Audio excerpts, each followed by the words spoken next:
It was really, really boring. And plus I was 10, and I never really got word out of God. Yeah. So, yeah, I didn't go to church for a long time. So, then a few grades, life went bad and good, and 9th grade was a really good year, one of my best. And in the second semester, I got to have one of my favorite teachers, Mr. Orth, again. And he... Sorry, Ken. Anyway, he loves to give speeches. He can just go on for the whole class period. But he would always say how good light was and how bad dark was. The thing was, he never gave any reasons for it. And I really wanted him to.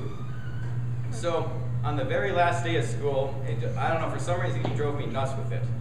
And I just wrote down, why is darkness persecuted? Can it not? Teach through the pain it brings? It's actually, the whole thing was, can it not? Questions. And I got really obsessed with the darkness. And I started thinking it was good because that we learn from it and we get stronger. And foolish ideas like, it'll never do more than we can handle. No, that's God, not darkness. It gets us to commit suicide and other bad things. Let's see. I never stick to these. And then the 10th grade came, and first semester then was one of my best first semesters ever.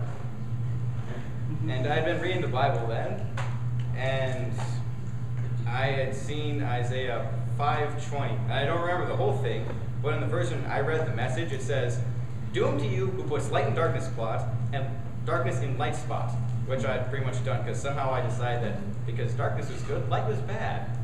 Oh, bad idea. So, anyway, on February 26th, we had a blizzard, which canceled all after-school activities. It's like, oh, okay, I'll just ride the bus home.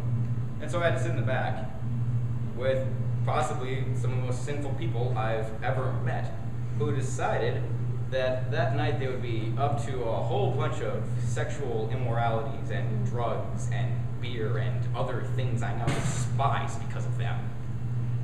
And that 15-minute bus ride pretty much shattered every single idea I've had about the darkness, besides that you can learn from its pain, even if it doesn't want you to. And I believed that for nearly 9 months. And so that sent me into a 2-month depression where things just got worse and worse and worse. And just feeling bad. I was in volunteering, and Mrs. Finn decided to give us all trees to plant. And so, I was like, hey, Winder, you want to help me plant a tree? Okay. So we do that in my forest, and it's like, well, I've been planning to go to the Methodist church again tomorrow. I was like, what the heck? Winder, can I go to church with you? Okay. And then I did, and it was really, really good. I'm like, okay, I gotta figure out what exactly I wrote here.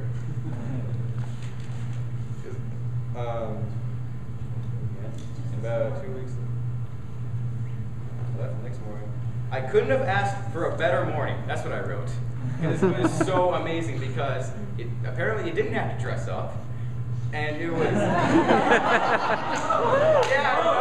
shirt, tie, nice shoes.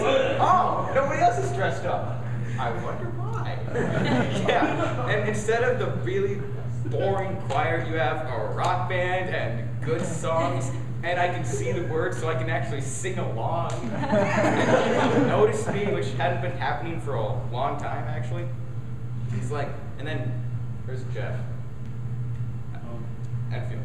Right there. There you are! It's like, and then you just started talking, it's like, wow, somebody notices me.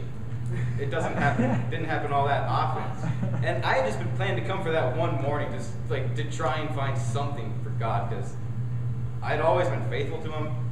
It's just, at one point, I really did like the darkness more. Not anymore. Never again. But it's just, wow. And halfway through, I'm like, I'm going to come again. Yeah. That was the second best decision of the year to go to church. The first, let's see, it happened that Wednesday, April 29th.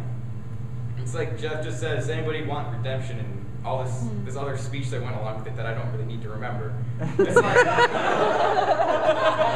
the message, just one sentence. So, speaking, I'm just up there. And it's like, okay, you want to get baptized next Wednesday? It's like, okay, let's go. I was sick then, so I did it the following Wednesday, May 13th, and that was the best day of my life. I mean, just finally coming back to God. Praise Jesus.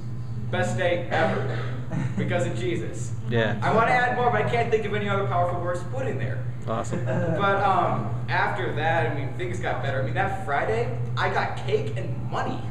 It's like, yeah, I think Jesus might have had something to do with this.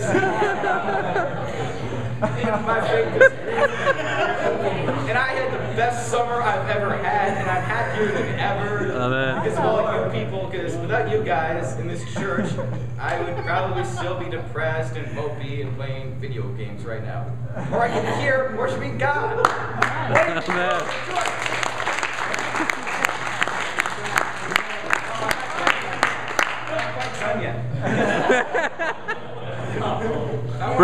Bring it.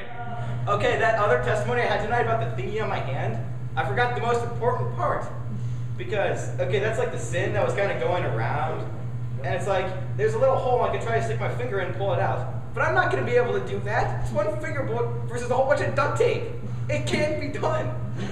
But when my other hand came in, it could just rip it off. And that's like what Jesus did for me. I mean, he took the despair and the darkness and see ya! Amen. That's my testimony. Amen.